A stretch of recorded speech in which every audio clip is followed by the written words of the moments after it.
आज मैं आप लोगों को इस सेशन में आधुनिक भारत में यूरोपीय व्यापारियों के आगमन के बारे में बताऊंगी। साथ ही वे व्यापारी किस लिए भारत आए थे और किस वस्तु का व्यापार करते थे, इसके बारे में भी विस्तार से बताऊंगी। चलिए बिना किसी देरी के साथ इस सेशन को शुरू करते हैं।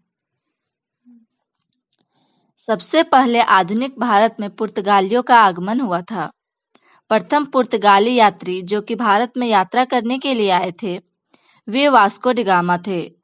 वास्को डी गामा 90 दिनों की समुद्री यात्रा करने के बाद अब्दुल मनिक नामक गुजराती पथ प्रदर्शक की सहायता से 1498 ईस्वी को कालीकट के समुद्री तट पर उतरे थे, जो कि भारत में स्थित है।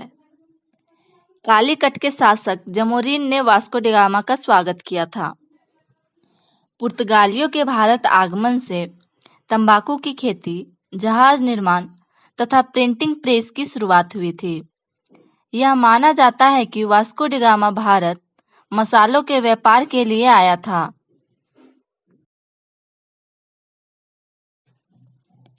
वास्को डी गामा ने भारत में काली मिर्च के व्यापार से 60 गुना अधिक मुनाफा कमाया था।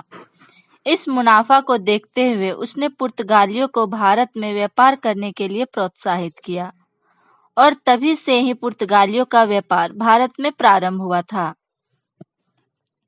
पुर्तगालियों के बाद भारत में डचों का प्रवेश हुआ। आधुनिक भारत के दूसरे व्यापारी डच थे। डचों का भारत में आगमन 1602 ईस्वी में हुआ था। 1602 ईस्वी में डच संसद द्वारा पारित प्रस्ताव से एक संयुक्त डच ईस्ट इंडिया कंपनी की स्थापना हुई।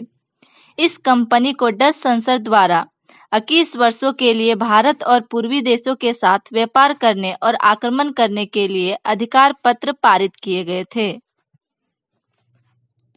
1602 ईस्वी में डच ईस्ट इंडिया कंपनी की पूंजी लगभग 65 लाख थी, जिसे डचों ने व्यापार के लिए पारित किया था। डच ईस्ट इंडिया कंपनी की भारत से अधिक रुचि इंडोनेशिया के मसाला व्यापार में थी। डचों ने 1613 ईस्वी में जकार्ता को जीतकर वेटविया नामक एक नए नगर की स्थापना की। 1641 ईस्वी में डचों ने मलक्का और 1658 ईस्वी में सिलोन पर कब्जा कर लिया था। डचों ने 1605 ईस्वी में मसूलीपट्टनम में प्रथम डच कारखाने की स्थापना की।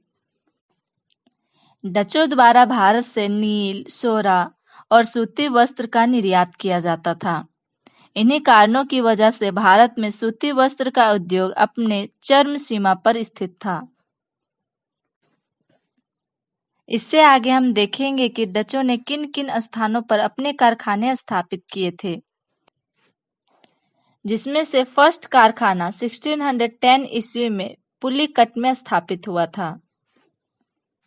सेकेंड कारखाना सूरत में सन 1616 ईस्वी में स्थापित हुआ। थर्ड विमलीपट्टनम में सन 1641 ईस्वी में स्थापित हुआ। फोर्थ कारखाना करिकाल में सन 1645 ईस्वी में स्थापित हुआ।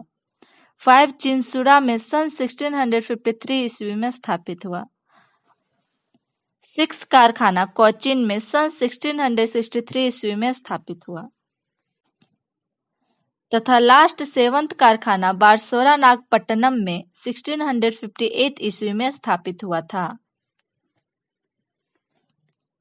इसी के साथ डचों के व्यापार का भी अंत हो गया और एक नई कंपनी, जिसे हम बहुत अच्छे से जानते हैं, अंग्रेजों की ईस्ट इंडिया कंपनी की स्थापना हुई। इसके बारे में मैं आप लोगों को अगले सेशन में बताऊंगी। इसी के साथ यह सेशन समाप्त होता है। अगर आप लोगों को मेरा सेशन अच्छा लगा तो ऐसे ही और भी सेशन देखने के लिए मेरे चैनल हिस्टोरिकल स्टोरी को सब्सक्राइब करें।